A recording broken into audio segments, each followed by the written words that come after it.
Nation, thank you for joining us on the Only Nation podcast, brought to you by the Raider Ramble. My name is Heidi, but you may know me as Kepler Pondress or even Raider Ladybug. I'm here with Raider Homer and T3 Raider Facts, and we're ready to talk some Raiders football together. Always ready to talk Raider football, and I'm going to Vegas for the home opener, so I'm super excited today. I just want the players to stay healthy for the next 3 weeks. Having said that, let's go. Let's go. Today on our show, we've got our usual news and notes, along with each of our projected 53-man rosters. That's going to be a long episode. It's going to be fine. All right, Raider Nation, we would love to hear from you, so here's how you can get in touch with us. Leave us a message on the Only Nation podcast voicemail line at 904-701-8667. That's 904-701-8667. Or you can also text us at that number.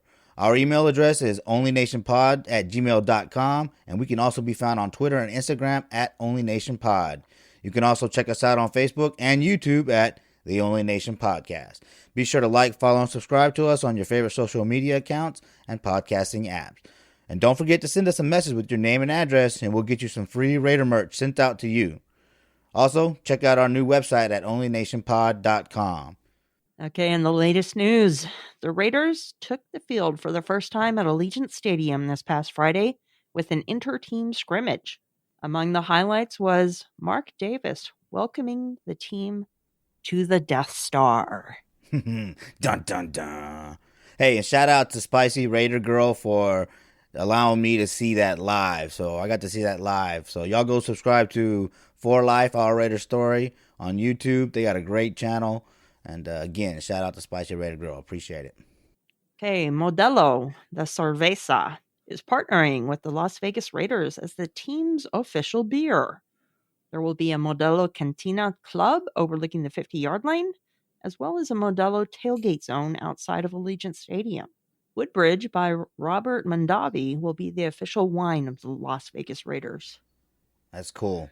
Homer, I think you're familiar with the Modelo brand, right? Oh, yeah. Constellation Brands sponsors the Black Hole. So once we are allowed back in the bars, we'll be getting a discount on the Coronas and the Modelos if you're a member of the Austin chapter of the Black Hole. I know that announcement excited you. Oh, yeah. I was like, oh, cool. I performed a wedding for an old roommate of mine when her husband worked for Constellation. It was a very well-supplied wedding. Yeah, I'm hoping we get like some Modelo Raider merch and stuff like that to raffle. That would be fun. Do some virtual raffling. Even if we can't go to the bar, I plan on doing something to, help out the Raider Nation. All right, so in other news, wide receiver Tyrell Williams has been injured with the torn labrum. As of now, he is planning on playing through the injury this season, but I'm not so sure that's a good idea. What do y'all think? Not a good idea. Not going to happen. I think they're going to try to start him out, but I only see him going maybe 2 games. I figured just go ahead and put him on the injury reserve now and get him back mid-season or so if we're, flying high, and then he can come and help us get through the second half of the season, which we always seem to struggle with. I'm thinking he'll make the 53, and after making the 53, he'll be placed on injured reserve with a designation to return. He needs to be on the 53-man roster on the first day of the season, though, in order to be eligible to return. If they put him on IR now, he can't come back and play this year. That's why I'm saying that he'll see the first 2 games. He may not see a lot of action, but he'll be on the roster for the first 2 games. After that, I think they may shut it down. Well, good thing that wasn't, hey, Homer, did you know? Because that would have been a no. No, that wasn't it. All right, man, I got to say, I'm jelly on this. I'm real jealous, man. Season ticket packages arrived this past week and included some innovative swag. Included in the packaging was a light-up replica of Allegiant Stadium that played "The Autumn Wind is a Raider." Man, my friend Mark, yeah, he's got that box. I was like, dude, can I take a picture with it? He said, oh, you want to perpetrate, huh? I was like, yeah, dude, I want to be able to take a picture with that. Imposter. I've seen 3 of them on eBay already.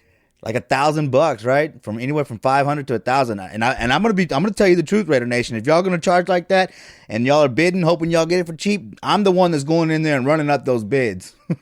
The cheapest one I saw was $600. Yeah, I saw one for $600 today. I was looking more in my price range, which were the inaugural season stickers. So, in other news, there's been lots of comings and goings this week. So, I'm just going to go down the list very, very quickly because a lot of these are just going to be camp bodies. The Raiders signed former Lions running back Theo Riddick. They also brought in former Chargers linebacker Kyle Emanuel, and they signed veteran defensive end Chris Smith. They also brought in defensive end Sharif Finch. Now, in order to sign Theo Riddick, the Raiders released running back William Stanback. Now, this kind of saddens me a little bit. Stanback won the hearts of the nation earlier this month when he returned to practice after the death of his parents at the end of July. And we mentioned that here on the podcast. We have waived linebacker Bruce Hager. Also, defensive end Nick Usher was waived, but I understand that he has cleared waivers now. And also waived was defensive end Ade Aruna. So lots of comings and goings. Not to read too much into this. Again, there's lots of moving and shaking going on with the roster right now. And I did want to mention one thing in relation to that. So once again, the Raiders are taking a look at a lot of players during the training camp. And even though when you bring someone in this late, he should probably be considered strictly as a camp body, it gives certain teams the advantage of knowing a lot of guys that they may have to call upon later. And as I mentioned before, some guys who were drafted in rounds 4 and 5 who were cut by some teams are going to get picked right back up by others. The one really interesting acquisition that was made this week was defensive end Sharif Finch. Now, he has quite a few block kicks to his credit, which means he goes hard until the whistle, which is something both Gruden and Mayock are looking for, and he can butter his bread on special teams. Now, Finch might not make it, but then again, he might. I just thought I might mention that. Well, doesn't Finch come from Temple, right? And the coach of Temple is a coach that Gruden really likes, and they trust the players that come out of that system. Yeah, Matt Rule, who's now the coach at Yeah. Carolina. He was the coach at Temple and then Baylor, but Gruden really likes to obtain players from Matt Rule. Yeah, I think Theo Riddick's going to make the team though. He can catch out of the backfield, and you're hearing a lot of reports coming out of camp that Bowden is having a hard time picking up the blitz. So Theo Riddick can step in there and provide that protection and or catch the pass coming out of the backfield. I think he has a good chance of making the team. Okay, we'll see. We'll see in our Yeah. projections. All right, T3, why don't you enlighten us with this week's Heidi's High Five? All right, Heidi's high five for this week. Number one, I feel for a lot of the college players who are being robbed of their opportunity to advance their football careers. I know they want to play, and if it were me, I can tell you I would be chomping at the bit. But if it isn't safe for college students to go back to school, it's not safe for college football players either, who don't have all the money and safety protocols that the NFL has.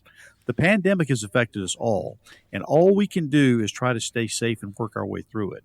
I'm tired of athletes pulling the victim card and thinking this is some kind of mass conspiracy. Guys, just stay safe, stay in shape, and just be ready for your opportunity. Number two, Brian Diardo of CBS Sports made 3 predictions for the Raiders for 2020. The first prediction is that Derek Carr receives his first Pro Bowl selection this year since 2016. Now, I think he'll be right there in the discussion. And if the Raiders finish with at least 11 wins, I think he'll get it. Now, in order to win 11 games, he'll have to rely on the defense. So in order for Derek Carr to make it to the Pro Bowl, it comes down to defense, in my opinion. So we'll have a good year, but not a Pro Bowl this year. And I'm okay with that. I think the NFL really wants to give the QB Pro Bowl nod in the AFC to one of 4 guys, Mahomes and Lamar Jackson, obviously, Deshaun Watson, or Josh Allen. But like I said, if the Raiders can win 11 or more games and Carr puts up solid numbers, I think he'll get it this year. Number 3, prediction number 2 from Diardo is that Josh Jacobs will lead the AFC in all-purpose yards. To this, I say yes, and here's why. I think the offensive weapons are a lot more distributed this year, and I think if you have other running backs coming in to spell him, that just means he'll come in fresh, and the short passing game will take away some of that wear and tear in between the tackles. The offense is already starting to work in more short passes to Jacobs, which is an added wrinkle from last year. The deep threats will open up the short field, and I think that will benefit Mr. Jacobs because, in my opinion, he is the straw that stirs the drink. Number 4, prediction number 3 was that the Raiders make the playoffs as a wild card. For this prediction, not only do I say yes, but I say that if this does not happen, the 2020 season will be an abject failure. My spirits are high, and Gruden and Mayock have worked to build this team in their collective image. I'm good with 9 wins, but I think it may take 10 to make it to the playoffs. Steady progression and just wins. And number 5, I want to mention Nelson Aguilar. I will admit, I rolled my eyes and was strictly thinking camp body when he was signed earlier in the year. But Gruden really likes him, and he seems to have been doing well in camp. As I'm putting together my 53 man, he's one of the guys on my bubble. But I did want to at least mention right here that I've been pleasantly surprised by Nelson Aguilar, and he has a much better chance of making this team than I originally thought. And he appears to be a really good team guy as well, something that I know is really important. And that is this week's version of Heidi's High Five. I'm going to go one up on you on Nelson Aguilar. I think he's going to be a very good contributing member of the team. I don't think he's a bubble guy. I think he's on. Yeah.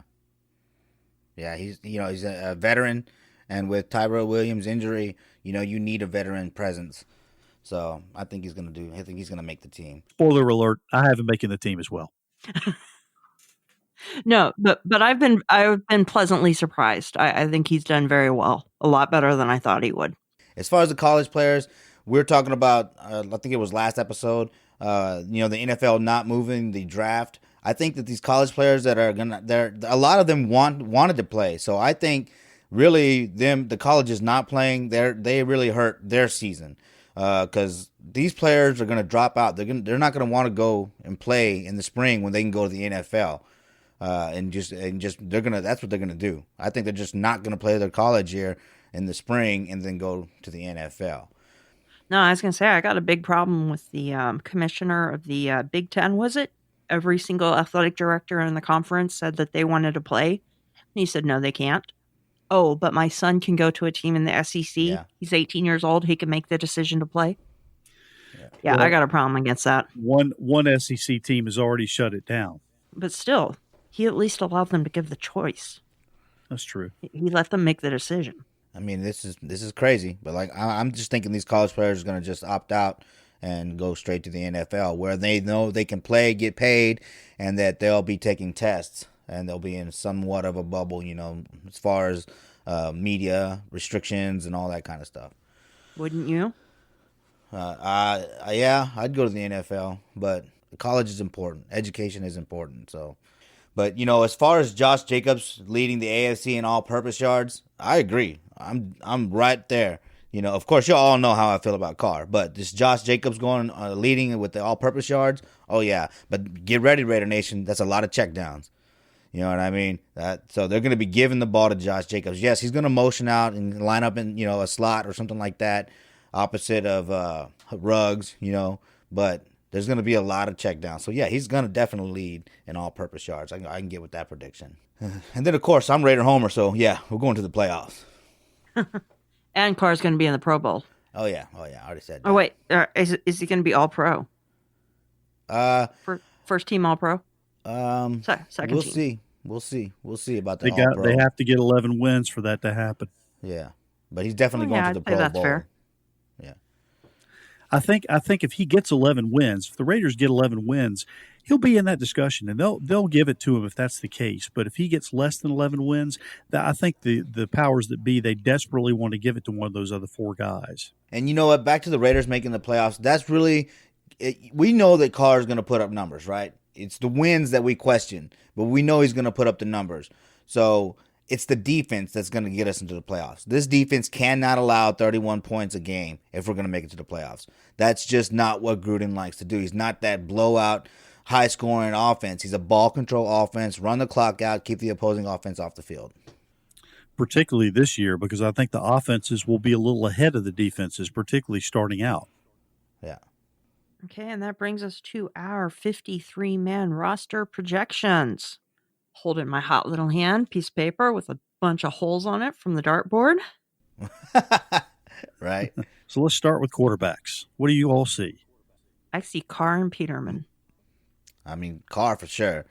And then, the reports coming out that Mariota's not playing well in practice and he's not really doing well. They want to rebuild him from the ground up, so Mariota, if he even makes the roster. Well, yeah, he's coming back from injury. But I don't think he's back from it. All right. I'll be the lone wolf and say that we go with 3 quarterbacks. Yeah, I told you I had one hot take. That's my one hot take. Okay. I have Well, I I have don't get Carr what and you're saying Peterman. though. He's been in practice. He's been in practice though. Yeah. Yeah, but when you look at which quarterbacks know the playbook, Peterman's been there a long time. He's looked good in practice. For some reason, Gruden seems to just be fascinated with him and loves him. And of course, Carr, I mean, he's looked fantastic in training camp, and he knows the playbook about as well as a quarterback can. So I see those two making it. Mariota, I like him. I just, like I said, it's a hot take, but I see those two making it. So let me just pose a question real quick, T3. You Yeah. talked about Bowden being the emergency quarterback. If it came down to Mariota and Bowden, what would you rather see in the third spot? Well, I have since looked at it again, and I put Bowden back in the running back slot. So I've gone with 3 quarterbacks on the roster, and my thinking is that there are going to be some quarterback injuries during the year, and that means if you've got 3 quarterbacks on the roster, you can deal one of those guys and get some draft capital. So that's the only reason why I'm hanging on to 3 quarterbacks for right now. Take your best bet among your backups, and then you have a prime candidate to deal to get some draft capital for next year. Just having 3 quarterbacks, that just worries me, right? Because you got the issues with Tyrell Williams, you got the issues with Trent Brown, and then maybe we need that extra running back because we're not quite sure who's going to be behind, Jacobs and be able to perform well.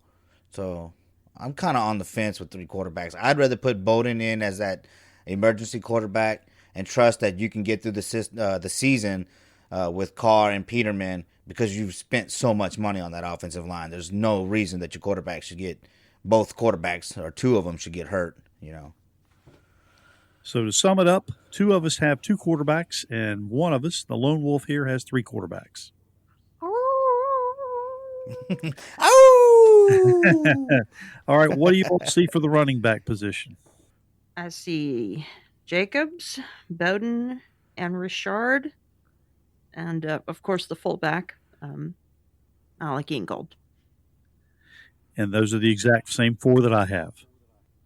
See, this is what I'm talking about, though. It's like if you have Bowden, he's struggling though blocking. That's why I think Theo Riddick would be able to take that number 2 spot.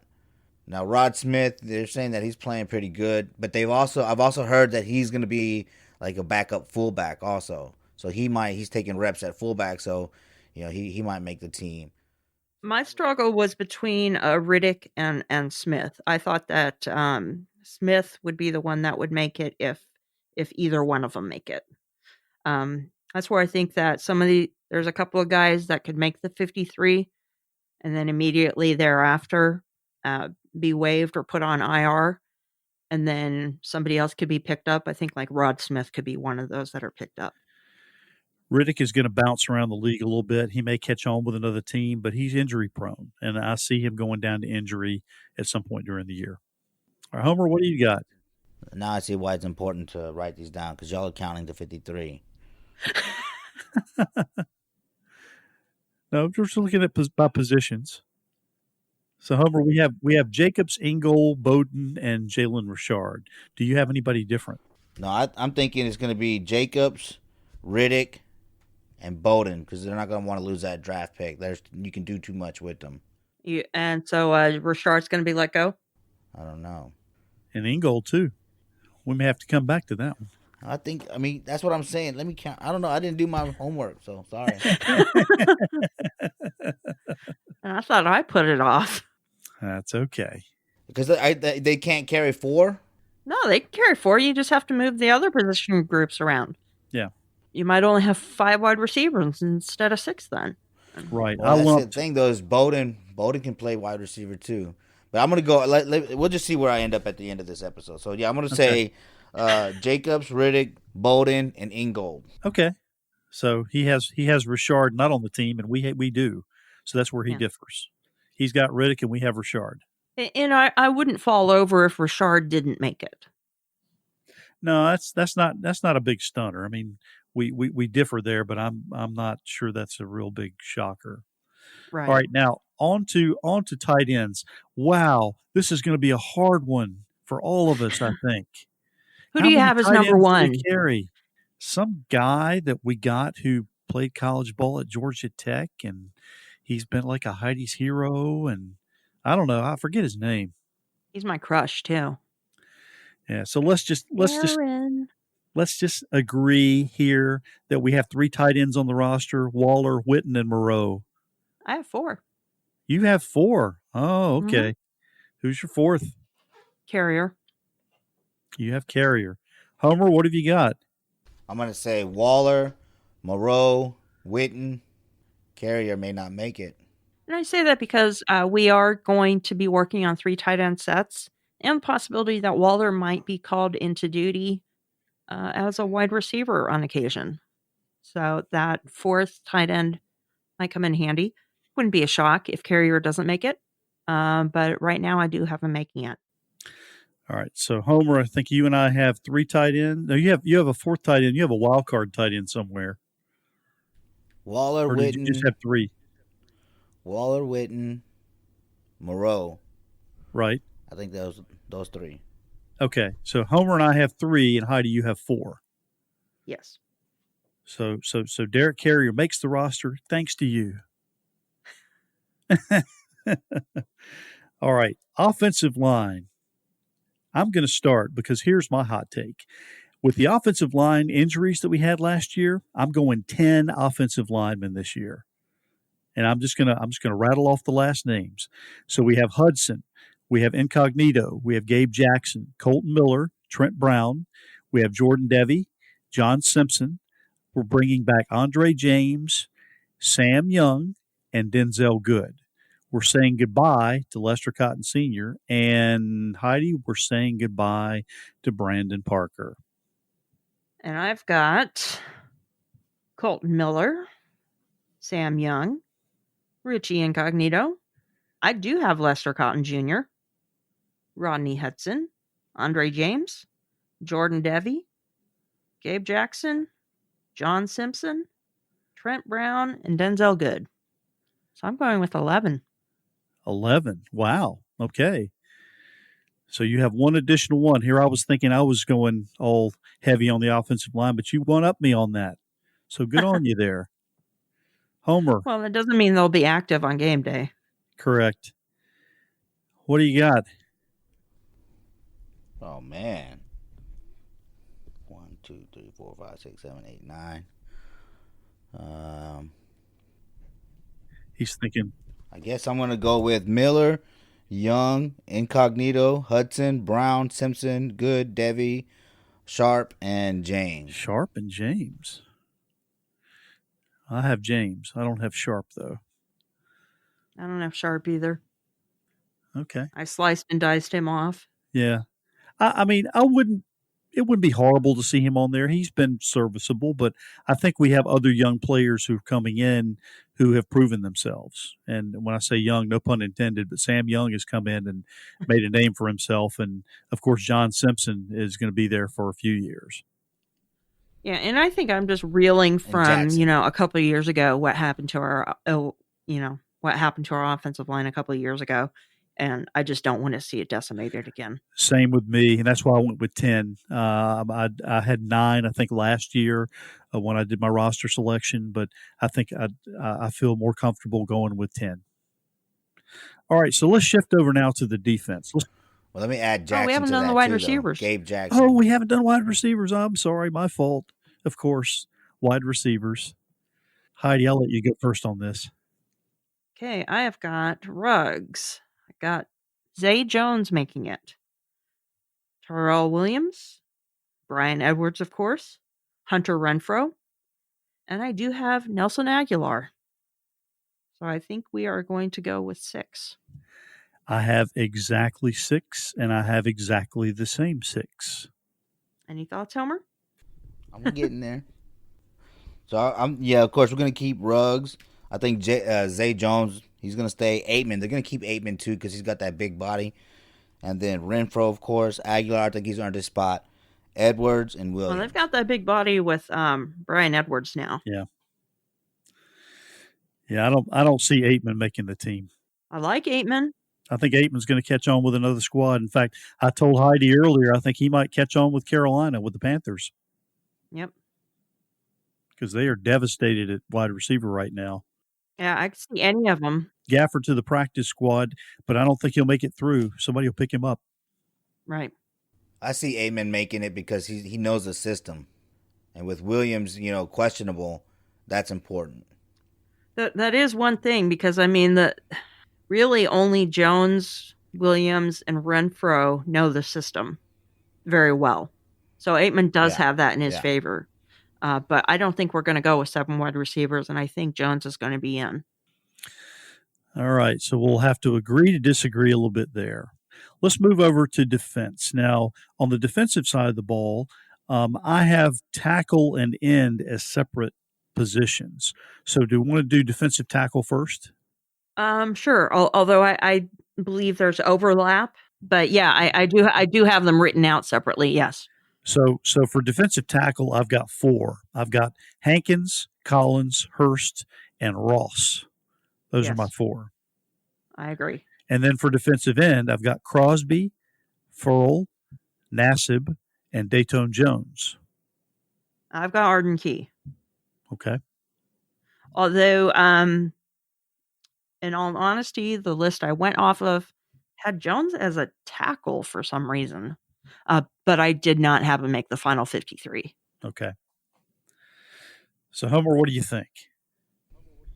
Man, I am way behind on this. Hold on a second.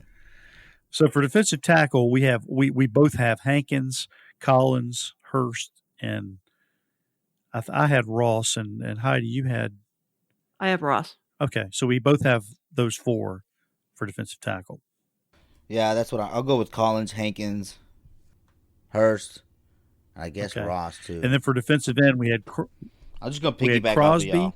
Furl, Nassib, and then I had Dayton Jones and Heidi had Arden Key.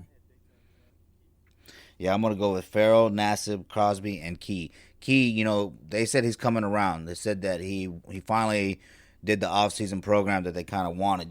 He bulked up. He's playing strong. So I think I we'll hope stick I'm with wrong. Key. Yeah. I do. I don't have him making the roster, but that would be a pleasant surprise for me. I would like to see him make the roster. I really would. I'm rooting for him. All right, let's go to linebacker. Heidi, what do you have for linebacker? I'm going to go thin on linebacker, but then again, they went thin on linebacker last year. I am going to go Kwiatkowski, Littleton, Nicholas Morrow, and Tanner Muse. And I think that Kyle Wilbur will end up getting picked up a couple of days after the 53 is submitted. See, this is where I differ with you. I'm adding a 5th linebacker. Kwiatkowski, Littleton, Muse, Morrow. I agree with you on those, but I'm keeping Javen White. I want him to make the team. I think he's shown a lot of production. I think he's got a lot of upside, and I think that we really need to have that 5th linebacker in there, not just for depth at the linebacking spot, but also for special teams. So I have us carrying 5 linebackers this year. I do have White, but for some reason, the list I went off of has him at strong safety. Ooh. So we will have that 5th body there. Okay, I got Kwiatkowski, Littleton, Muse, Morrow, and White. Javen White, they've been raving about him. Running in there and him and Muse, they laid out Bowden, so they're shooting the gap pretty good. So they're going to keep both of those guys, and then have Littleton, Kwiatkowski. You and I agree on that. Yeah, and I do have White, but I have him listed under strong safety. Okay, so let's move to corner. So I'm going to go ahead and lead off for corner. I have 6 corners. Now, this may seem like a lot, but we've got some young players in there. Got a couple of veterans in there as well. So I have Trayvon Mullen. I have Amukamara. I've got Damon Arnett. I've got Isaiah Johnson. I've got Amik Robertson, and then Keyshawn Nixon. So I have 6 corners making the team. And I have Mullen, Arnett, Nixon, Amukamara, and Johnson. Okay. So you don't have Robertson unless you have him at safety. Let me find him. I have him at nickelback. Okay, so you have him at safety. Yeah. Okay. Homer, what do you think? 6, 5, what have you got? 5. They're going to keep Mullen, Arnett, Amukamara, Joyner, and Robertson. And no Nixon. And no Johnson? Nah, I don't think so. Okay. I think that we are going to be playing with a lot more defensive backs than we are linebackers. So we need to stock up on the defensive backs. Yeah. But for nickel or slot, I have Joyner and Robertson. Right. Okay. All right. So for safety, if we look at corner and safety combined, I have a total of 11. So I had 6 at the corner, and then the 5 safeties that I had were Abram, Randall, Harris, Joyner, and Heath. I have for safety Damaris Randall, Jeff Heath, Eric Harris. Like I said, Javen White ended up over there. Jonathan Abram and the 2 nickelbacks, Joyner and Robertson. Okay. All right. So we have basically the same set. We just have them different spots. Right. Just like Muse did a lot of strong safety. He's flipping more to linebacker now. Right. But he's going to be someone. He's probably going to be mostly special teams for right now. But he is someone that's going to have the flexibility to float in between positions. Right. So it looks like and Homer, unless you vastly disagree with what we have, if we're looking at the defensive backfield, which is corner and safety combined, if we do that along with the offensive line, that's almost half the roster right there. Well, see, at safety, I got Randall, Heath, Abram, and Harris. Do you have Joyner making the squad at all? You had corner, okay. Yeah, but in the cornerback slot. But then again, here we are talking about switching people around. Joyner can switch to the Joyner safety actually, position, I think, plays better at safety than at corner. But I agree. I agree heavily. He belongs at safety. He should not be at slot. Yep. All right. Specialists. Oh, my goodness. We have so many people to pick from. We have one long snapper, we have one punter, and we have one kicker. I think that we should put Trent Sieg in as punter. Okay. All right. I've got Carlson kicking. I've got Cole punting and holding, and I've got Trent Sieg as the long snapper. We'll just start calling him Trig. I like that. Yeah, let's go for it. And then as a return specialist, I know they keep putting Jalen Richard in there. I hate seeing him back. But I know they're probably going to keep putting him back there. I don't know. Possibly Ruggs would be going back there. I don't know if they want to risk his injury, especially with Williams down now. But I do know that they just love putting Richard back there, so that's what I have him down as. I'm switching it between him, Aguilar, and our good buddy, Mr. Bowden. I could see that. Hopefully there's not going to be a set person and they are going to flex it up a little bit. And Renfro is also capable of doing it. I'm not sure they'll put him back there. I think it depends on the punters.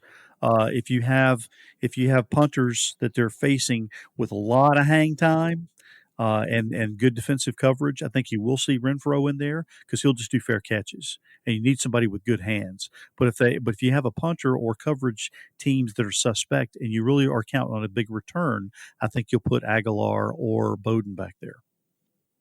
I'd like to see the Swiss Army knife doing that. All right, so when I add, the kicker, the punter, and the long snapper, Cole, Carlson, and Sieg, I'm at 52. So I'll go with Richard up, but as a running back. So he'll return punts too. So that'll be my 53.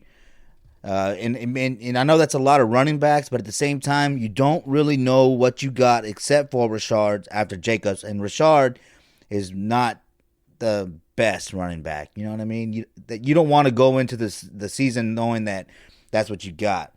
And then of course what I like about Bowden, I totally agree with that. Yeah, and going with Bowden, he can switch out. Also, he returned kicks in college also. Oh yeah. Yeah, he would be a possible specialist. I still think there's a couple of good possible running backs that are on teams right now that are not going to make cuts in their respective teams and will be available. So I'm keeping an eye on the waiver wire as well. Oh, and you know that Mayock's keeping his eye on it. Oh, yeah. Well, and Homer, I shared this with Heidi.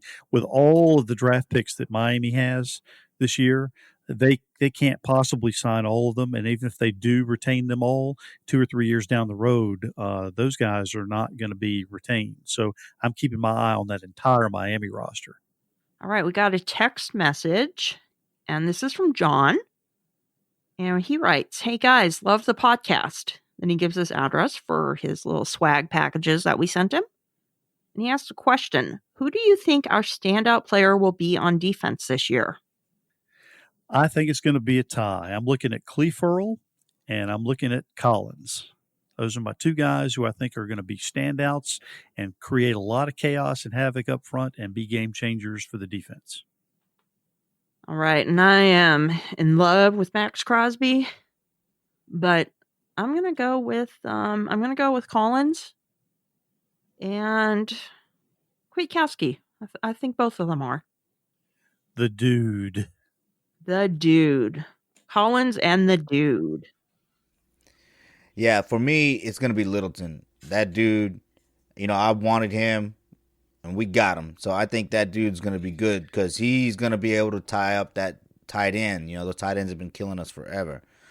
And I'll go with Collins also because disrupting the middle is what's going to be important. He may not get the numbers that Max will get and Cleveland will get as far as sacks, but he's going to get those pressures and be pushing the quarterback out into their arms. So Collins and Littleton are going to have a big impact on this defense this year.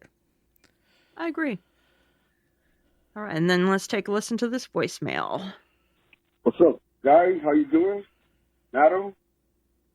Raider Ladybug? Repeat. Man, look.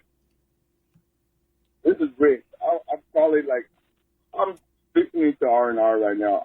I'm kind of tripping out, Raider Homer, what's up? What's up?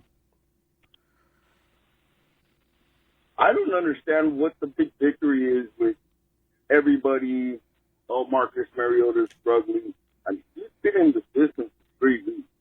Can we give the guy a break? I mean, people were giving Derek Carr passes on stuff for, bad things, all the time. He's been in it for 3 weeks. Derek's been in it for 3 years. Let's pump our brakes. Let's calm down.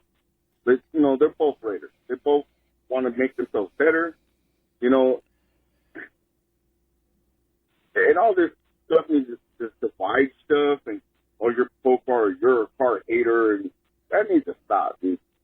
Most people who are upset with Derek Carr is just upset because they know he can do better. And that's it. It's not that they dislike him.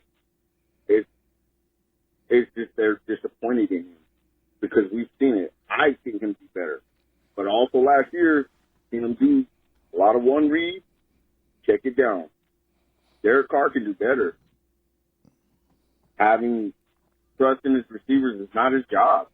His job is to hit the open man. He's paid over $100 million to do that. I want Derek Carr to be successful. I never root against him on game day. But he needs to step it up. He doesn't need to have another winter where he regrets. Done it every year. Can't have that. Can't have that anymore. It's just, I'm tired of seeing it because I know he's better. But anyways, I still love the podcast. I hope I'm the second or third person to call in. All right, later. All right, Rick, thanks for calling. Yeah, Rick, I agree with you. I'm going to trust in Mayock and Gruden when they brought Mariota in, and I think everybody should just slow their roll a little bit. We haven't seen game action yet, and a lot of the players are slow to kind of bring themselves up to speed. I think by the time the season goes, things will be in good shape. So I agree with you. Everybody should just kind of slow their roll a little bit with the hate, and I think that Mariota is doing what he can to up Carr's game, but being ready at the same time. So I'm right with you, bud. Thanks. Look, he said he was listening to R&R, right? Raider Nation Radio. Well, I hope he heard me call into Vinny Bonsignore's show and say, even though I like throwing this in the face of the Carr haters, it's not good for the team. I didn't want Mariota to not succeed, all right? If you're tired of hearing people say Carr haters this and Carr haters that, then tell the Carr haters to stop being Carr haters. When you call a man a bitch or a pussy or look at that pussy cry, come on, dude, you got some hate in your heart, and that's what makes you a hater. All right? And look, I've been hearing this. Carr haters, right? I'm not going to stop saying it until they stop doing it. They come at you with yada, yada, yada. He's playing like a pussy. He's playing like a bitch. And then they say, I just want to win. Well, let me tell you something, dude. Every fan wants their team to win. So quit trying to excuse the way that you hate on him by trying to justify it with that. Everybody wants to win. All right? And the main thing is this. When Mariota got signed, people jumped all over it. Oh, man, this is the end of Carr. This is the end of Carr. And we had to hear that shit, and it just didn't line up. It didn't line up. Yes, Mariota has gone through coach after coach and his injuries. You know what? Carr's gone, same thing with Carr. The thing is, though, is Carr is quicker to learn different systems, and he is quicker to come back from injury, and he's more durable. All right? And the thing is, Mariota was playing bad in practice, dude. Like, it's just something that you got to understand. It hurts the team. Nobody wants to see that. But I want to throw it in the face of everybody that said he was going to come and take Derek Carr's job. Like, you guys got to back off of Derek Carr a little bit already. It takes a team to win. You have to have an entire team to win. Your defense cannot allow 31 points per game on average, and you expect to win games. That's a shootout. And if you're a Raider fan and you remember Gruden back in the day, that's not Gruden's offense. Gruden's going to average about 24 to maybe 28 points a game. It's all about ball control. That's why he has a fullback when most other teams don't really value that position. And he's talking about running 3 tight end sets. So, look, man, Derek Carr is doing everything he possibly can for this team. And when the hate stops on him, then I'll quit trolling the haters. Homer, I think you would agree with me on this. If we win those last 2 games, if we had a dependable defense that the team could rely on, we win those last 2 games, finish with a 9-7 record and get in the playoffs, we're not even having this discussion on Derek Carr. All right. So, Homer, did you know? All right. Now, I did a little digging in the archives on this one, so hopefully you'll enjoy this. Now, when Charles Woodson first joined the Raiders in 1998, there were several jersey numbers he had to pick from. One of those was number 39, and he said, nah, I'm not going with 39. So, of course, he settled on Willie Brown's old number 24. And it got me to thinking, I don't remember many Raiders players who were starters who wore the number 39. I remember Willie Hall, who played linebacker for the Silver and Black during the 70s, but do you know who the first Raiders starter was to wear the number 39? I'll give you 2 hints. The year was 1969, and the player only wore the number for 1 year.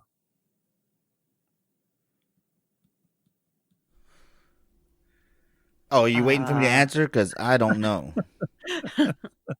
Got me too. The answer is running back Marv Hubbard.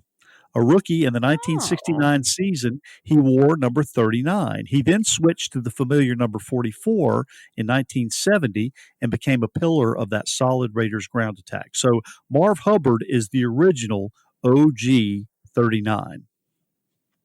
I did not know that. That's an ugly number, though. Apparently I kind of so. like it. I kind of like it, like the ugly duckling. Ugly duckling. I loved grunge because of plaid. So, whatever. Now, here comes the best part of the show, y'all. Heidi's Heroes.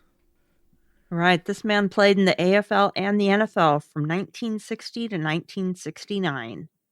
He was the Oakland Raiders' first quarterback. He's one of only 2 men who have won a Super Bowl ring as a player, assistant coach, and head coach. He won as a head coach twice. The other man is Mike Ditka, who, by the way, is in the Pro Football Hall of Fame. This man was the first Latino starting quarterback in professional football history. He was the first minority head coach to win a Super Bowl and the first wildcard head coach to win a Super Bowl. He's one of only 20 players who played in all 10 years of the AFL's existence. He ended his AFL career as the league's 5th leading passer. He's a member of the University of Pacific Athletics Hall of Fame, the Fresno County Athletic Sports Hall of Fame, the California Sports Hall of Fame, California Community College Athletic Association Hall of Fame, and the Bay Area Sports Hall of Fame. And he's once again nominated as a Pro Football Hall of Fame finalist this year as a coach. Clearly, I'm talking about Raiders legend Tom Flores. He's maintained close ties to his home community of Sanger, California, and he still brings a blood drive to the Fresno, California area each year. He leads the Tom Flores Youth Foundation, which benefits the kindergarten through 8th grades in the Sanger School District, the fields of art, science, and sports. He has an honorary doctorate degree from Pepperdine University in humanities and still works with the Raiders engaging in community events. Tom lives being a hero in every area of his life on a daily basis. He deserves to be in the Pro Football Hall of Fame. Whether he gets there this year or not, though, he'll always be a Heidi's hero. If he doesn't get in this year, I have a feeling that he will, but if he doesn't, somebody has to take a torch to Canton. Well, the torch I'm talking about is the eternal flame, of course. Of course. All right. Thanks again to our listeners for joining us on the Only Nation podcast. All right, give us a call at 904-701-8667. Leave us a voicemail or send us a text message. We'd love to hear from you. You can also email us at onlynationpod@gmail.com. You can find us on Twitter and Instagram at onlynationpod. Look us up on Facebook and YouTube at The Only Nation Podcast. Be sure to like, follow, and subscribe to us on all your favorite social media accounts and podcasting apps. Don't forget to send us a message with your name and address, and we'll get you some Raider swag sent out to you. Also, check out our new website at onlynationpod.com. Until next time, everyone, go Raiders. Raiders. Was that better? Sorry, I had to steal that from Mama Bear.